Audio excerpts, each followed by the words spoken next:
território da capitania de Pernambuco são as lendas de Catende, que, reflorescidas por Eliane Santos, escritora e contadora de histórias, lá de Fortaleza, do Ceará, publicou agora em 2023.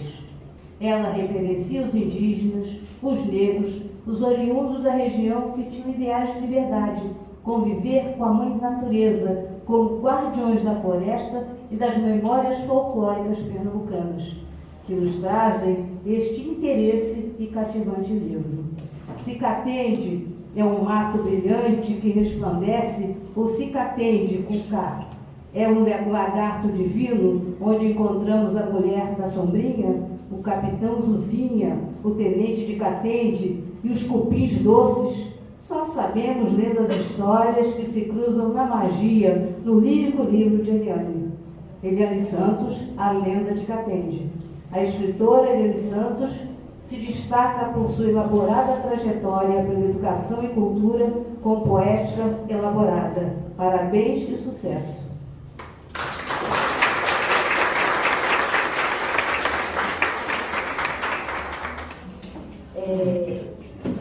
E tem logo no livro tem uma citação que diz: a compreensão de nós mesmos e do lugar onde celebramos a ancestralidade renova a vida de velhos e novos. Wanda Machado. Gente, por que a gente precisa trabalhar lendas dentro das nossas escolas com nossos alunos? Porque a lenda, ela suscita a memória afetiva das crianças. Porque quando o Chepa me disse assim, Eliane, ele disse assim, lá quando a gente era criança e jogava chimbra. Eu não conheço chimbra, eu conheço bila. Mas eu disse, o que é chimbra? Ele disse, bola de gude. Aí ele disse, a gente tinha muito medo. Tinha medo quando disse, olha, a gente tinha medo do Papa Figo, do velho de saco, essa coisa toda. E eu comecei a criar esse texto da Mulher da Sombrinha. Preste atenção, porque na minha terra também, os pais diziam isso com a gente, cuidado, principalmente com a gente, né, da mocinha e tal, cuidado com o Papa Figo, cuidado com o velho do saco, eles pegam, não sei o quê, e a gente tinha medo. Isso vai suscitando as memórias afetivas e as memórias literárias, porque depois a gente pode, para quê, por o porquê, e a gente pode trabalhar essas memórias afetivas e pode se tornar em literatura. Porque quando eu fui escrever A Mulher da Sombrinha, eu trouxe essas memórias afetivas e elas se tornaram memórias também minha e dele, né? Essas memórias literárias, porque ela passou para mim. As histórias elas vêm contando de boca em boca e vai se metamorfoseando. Ela se metamorfoseia dependendo do que? Da fauna, da flora, vamos dizer assim, da geografia. Então ela vai mudando de lugar para lugar. Mas também nós temos uma mulher também que assombra, a mulher do algodão. E aí vai a mulher dos olhos de algodão. E aí a gente vai trazendo essas histórias para os nossos alunos. Porque trabalha a questão do pertencimento. Principalmente quando é uma lenda da toponímia do lugar. Porque se está falando do nome do lugar. Está dando a origem do nome do lugar. Então, pessoal, para trazer essa lenda, eu prefacei dessa forma. A lenda toponímia de Catende se alinha entre duas linhagens, indígena e negra, que intercambiam saberes dos povos nativos e afro dentro de um cenário da terra de Pindorama. Porque antes dos nossos colonizadores chegarem em nossa terra tinha nome, Terra de Pindorama, contribuindo de modo significativo para o desenvolvimento das discussões sobre o nome Catende. Catende com C, pessoal, olha aqui, Catende com C foi escrito aqui nesse momento. Por quê? Porque é uma palavra indígena escrita no nosso português brasileiro, né? E os catendes contados com K, contados em todo canto da mãe África, atravessada por afetos do conhecimento, das contribuições que essas duas etnias colaboraram para o desenvolvimento do nosso país. O texto de reencontro rememora o tempo passado, representando o herói civilizador, um mensageiro ou um intercessor entre os deuses e os homens. É teia que se constrói no diálogo de dois troncos velhos dos povos tradicionais, que estabelece como marco da interpretação toponímica de um lugar, abordando a riquíssima trajetória de africanos no continente e na diáspora, em que todos souberam produzir conhecimento e sabedoria junto com todos da terra. Antes, tinham os mesmos ideais, ambos tinham os mesmos ideais de liberdade, viver para a mãe natureza e viver da mãe natureza e viver para a mãe natureza, sendo guardiões do mato brilhante que resplandece, da árvore nobre da floresta, lagarto mensageiro, divino e a memória do seu povo. No final do texto, profetiza esperança futura de uma nova criação, com terra farta e um Salvador que surgiu no século XIX, um industrial brasileiro, pioneiro na irrigação de canaviais, um dos maiores de sua época, considerando os interesses políticos agrícolas e industriais. Parâmetro significativo na escala da distribuição da riqueza do produto da terra. Filho de primo, fato comum na sociedade canavieira do século XIX. Uma marca afetiva na concentração do poder econômico.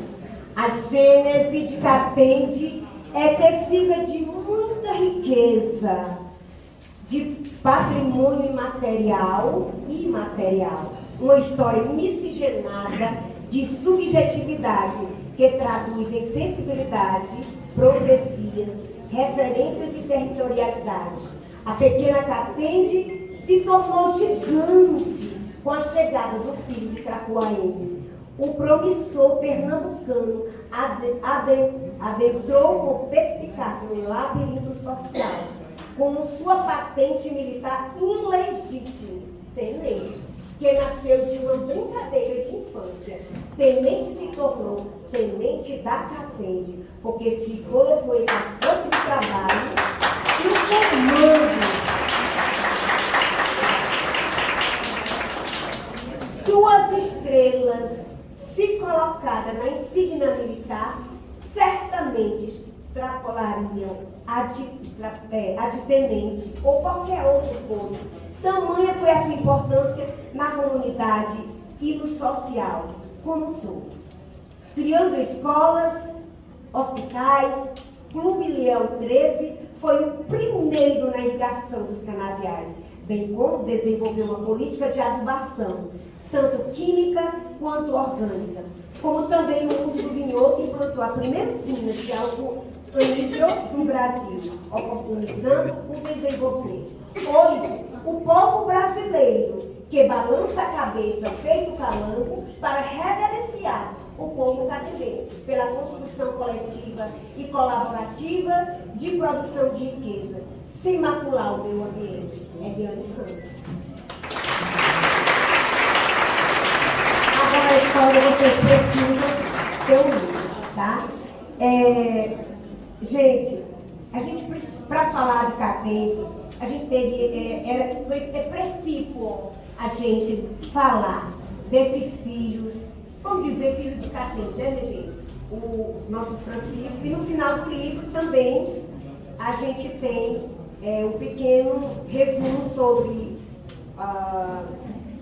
seu Antônio Ferreira da Costa Azevedo, um pequeno, vamos dizer assim, biografia, né, dele e do mestre Zuzinha. Por que eu queria também contar a Mulher da Sombrinha? Sabe por quê, minha gente?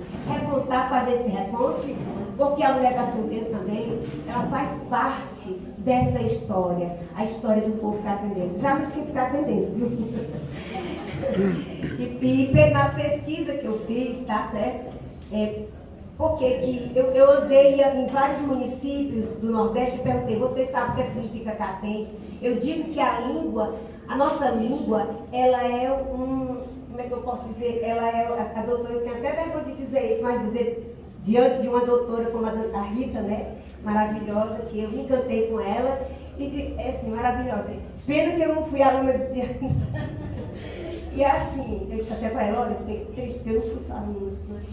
E eu sempre digo que a nossa língua, ela é como um enxoval.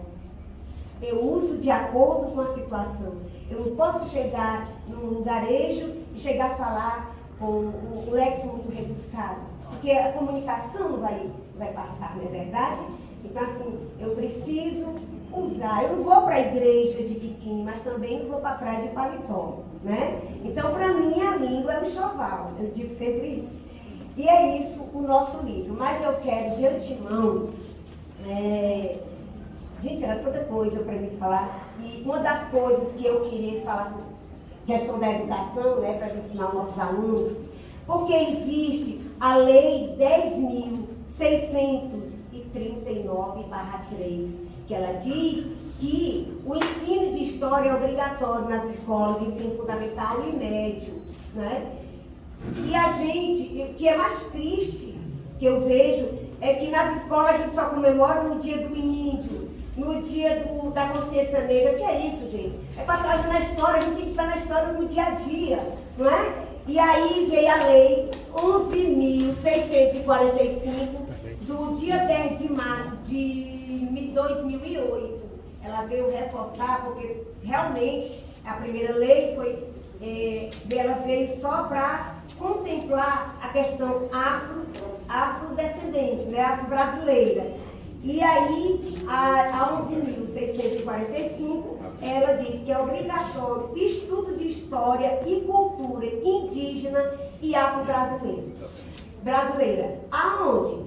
Nos ensinos fundamentais, né, o primeiro e o segundo, e no ensino médio. Mas não é obrigatório nas universidades, quer dizer, no curso de história ninguém aprende isso, e nem formação de professores. Ora, gente, que é muito né, contraditório. Como é que o professor vai ensinar para o aluno se ele não tem esse conhecimento? Então, gente, a gente precisa olhar para o passado, ressignificar o presente e mudar o futuro. Precisamos desconstruir para fazer a coisa acontecer. E de forma correta. E não como a história que nós aprendemos nos tempos idos, que era ler, estudar e depois responder o questionário e pronto, acabou. Não existe isso mais. Nós precisamos ressignificar, né, para construir agora o nosso futuro. E, nesse momento, em agradecimento, eu quero dizer uma palavra para o Marcos, eu me emociono, olha para ele. Marcos Carneiro Shepa, que quando duas cabeças, professor, eu sou professora e ele também, quando dois professores se juntam, eu acho que alguém até disse isso, é como se fosse uma mistura química. Aí no final existe um resultado, né? E nós fomos uma mistura química, eu e ele. Essa mistura química que resultou nesse livro. Então, meu amigo, obrigada por a gente fazer parte dessa ciência, viu? E vamos deixar de eu gostaria nesse momento, como esse livro é livro feito por mão de mulheres, Jane, me dá esse aqui, ó. Me dá os dois bichinhos, essa bichinha aqui, tá? Obrigada, meu bem.